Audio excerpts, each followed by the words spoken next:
Okay, so in this video we are going to be rotating this function y equals 5 plus negative 2x restricted between the x values of 0 and 2.5 across the y-axis. So what that means is we're going to be taking this shape here and we're going to be bringing it around outside of the paper to this area where it will lay flat once again and be parallel to this, or not, excuse me, not parallel, but on the same plane as this line.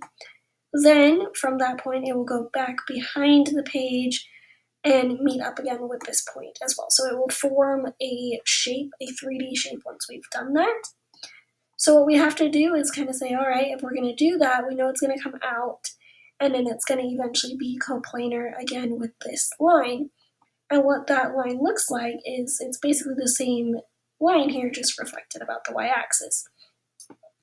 So what that's going to look like is it's going to still have this point right here at 5, and then this point is going to be rotated over here. So what that point is, let's take a look. This point is 2.5, 0, and this point is 0, 5. What that's going to look like is we are going to rotate that, and it will then be negative 2.5, which is right here, halfway between negative 2 and negative 3. And then I'm going to do my best to draw a straight line between those 2 points. Not bad, little curvy, but not bad. Whoops.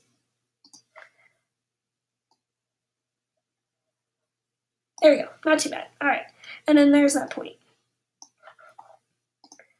All right, so now that we have that point, we also have to draw this. When we rotate this out, it's going to come out of the page. So what that means is, like, say we rotate this just a few degrees, now that point's going to be right here. It kind of looks like it comes off the page a little bit.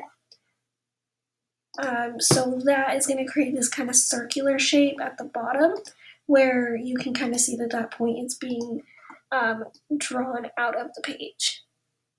So I'm just going to erase that line so that it's not confusing. But what that's going to look like is as that rotates, that end of that line is going to look like this. And it's going to rotate back here behind the object, like that. So the dashed line is kind of behind the solid object, and then this whole thing we would have to imagine to be solid. So hopefully you recognize what this shape is. This is a cone, meaning it has this circular base, and then from the center point up, it's got this height.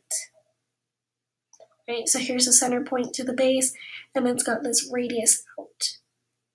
Okay, so now we need to find the volume of this shape. So to find the volume of that shape, first we need to know, okay, well, how do I find the volume of a cone? The volume of a cone, I like to just kind of draw the symbol to remind myself which volume I'm talking about. Volume of a cone, the formula for that is 1/3 times pi times the radius squared times the height. So all we really need to know is what the radius of the base is and then the height of this cone. We need to know what that is as well. Then we can find the volume. If you don't have this memorized, that's totally fine. You can go ahead and look up any of these formulas if you don't know.